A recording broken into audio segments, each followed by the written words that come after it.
Hey, hey, hey. What's up? What's going on? Hey, Jason.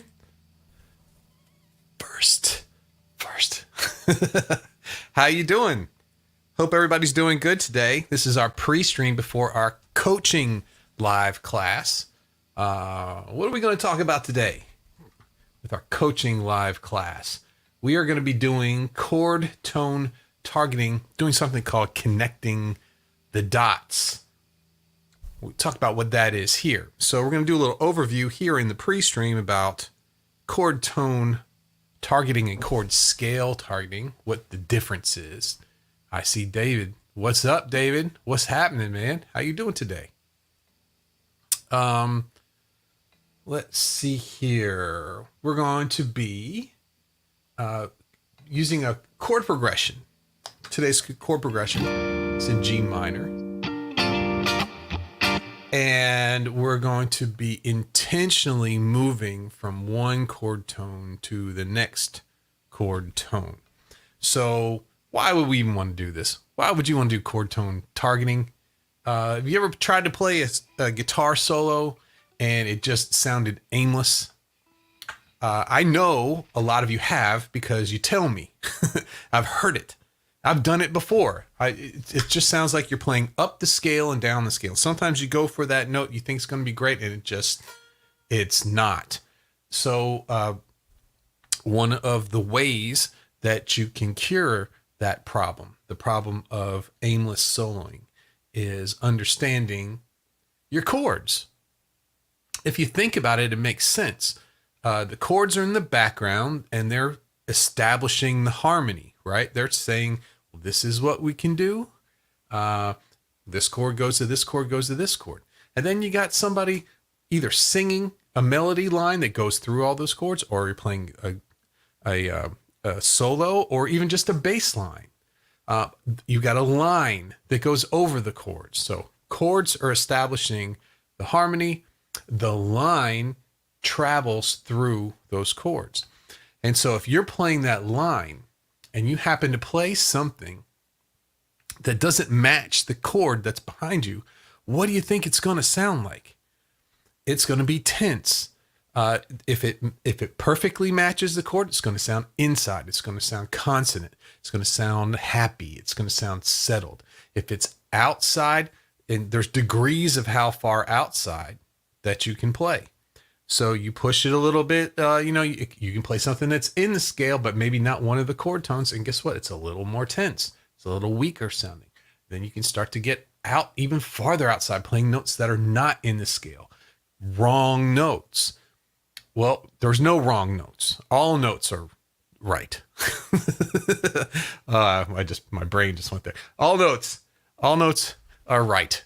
And, you've heard people who play some notes that should never be played, and you can play them in a way that sounds correct, that sounds like you meant to do that, and there was a reason for those notes. But the first step to that is what we've been doing in coaching for the past 4 or 5 weeks, and that is, well, what are those notes that I need to know in coaching? In chord tone targeting. What do I need to know? How do I know which ones to play? Which ones are good, which ones aren't? And it's super simple. It's whatever notes are in the chord, those are the notes that are going to sound good when you're playing over it. One of the big problems that we all struggle with at first is, the big idea, the big revelation that you learn that, well, you figure out what key you're in, and you just play the scale that matches that key, and everything's gonna turn out for the best. It doesn't take long before you realize, well, that just doesn't sound great all the time. It's hit and miss. Sometimes it sounds good, but sometimes you hit one note and it's in the scale. It should work, and it doesn't work. And you got to be honest with yourself. And most people, they hit that note and you see them scramble and slide up to some other note. Hopefully that one will work better. So what we're doing today is we're taking a look at a chord progression, and we're going to intentionally target the notes from those chords as we go through, which is a lot of fun. at first it's a lot like math. And then once you hear what it sounds like, you go, oh, I get it. I get it. If I'm in control, if I can choose what notes what notes to play that sound great over a certain chord, and then realize when the new chord comes up, it's a whole new set of notes. That's the hurdle. Once you can get through from one chord and then change what strong notes happen when you go to the next chord, that's the hurdle. But once you can get that, you stop being intimidated by it. You start realizing, oh, this is easy. This is easy stuff. I just have to know what notes to go to and what notes to stay away from. It's a lot of fun. It's a lot of fun. So we're going to be doing, let's see, I'll do a little of the chord progression. I'm not going to do any of the licks today. That one, those I'm saving for the coaching club. What goes on for second rule of coaching club, you don't talk about coaching club. Right? So, but here's the chord progression we're going to be playing over today. So we're going to do a G minor 7. Then we're going to go to an E flat major 7.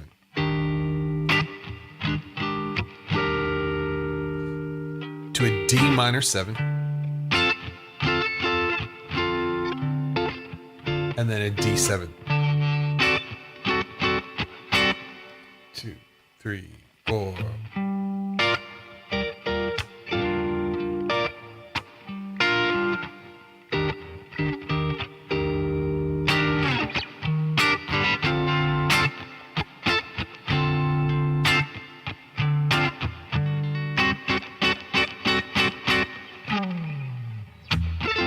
So what would you do? What would you play? If I played that chord progression for you, what scale would you play?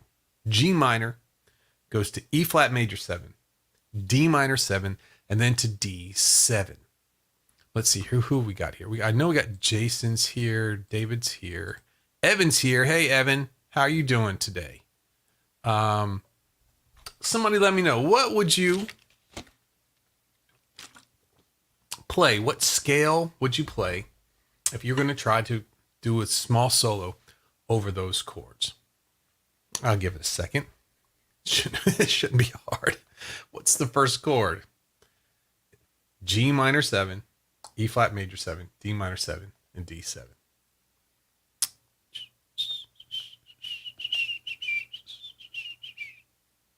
Okay, I'll tell you. Okay, here we go. Thank you, Evan. Thank you so much.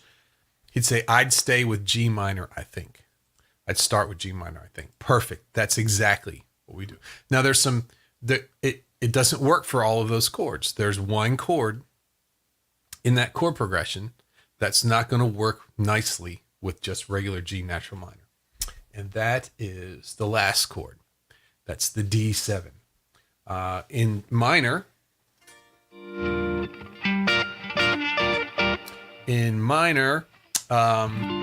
the 5 chord is a minor chord. But a lot of people, a lot of songwriters, they like to change that D minor chord in the key of G minor to a dominant chord. And in this chord progression, we have both. We have G minor 7, E flat major 7. Then we have the 5 chord, which is the D minor 7. And then we're going to change it to a dominant 7. So it has a really strong 5-1 sound. And really the only difference is we go from the F to the F sharp. So knowing the chord tones from there, let's see here. We have G minor 7, which is G, B flat, D, F. We have E flat major 7. So we have E flat, G, B flat, D, D minor 7, D, F, A, C, and then D7, D, F sharp, A, and C. Those are the chord tones that we are going to start connecting together today. I've got, let's see, how many? We've got 1, 2, 3, 4 different exercises for this. It's a really neat exercise. If any of you are interested in coaching I have a few spots available, and you go over. I think the link is in the description below, and basically all it is, you just tell me what you're dealing with. Tell me what your problems are, how you think that coaching could go for you, and we'll see if we're a good match. And I definitely have a few spots open. So if Emmett said hit the F sharp, maybe. Right. So if you're playing a G minor seventh scale over everything, but over one chord it has to be an F sharp, well, you could change that scale. Take the G natural minor scale, raise the seventh up 1/2 step. That gives you the harmonic minor. So you could think of it that way. There's a couple different ways that you can think about it. But anyway, I'm going to go ahead and close things down in just a second here. If anybody has any questions, go ahead and put them into the chat. We're going to start getting set up for the coaching club today. And it was fun hanging out with you. Great seeing our Jason. I know I've seen a couple messages come in. I haven't had a chance to look at them from yesterday. That I've been busy today. But I will definitely get back to you on those messages later on. And everybody, hope you have a great rest of your day, and hope to see you over in the coaching club. Talk to you later, everybody. Bye-bye.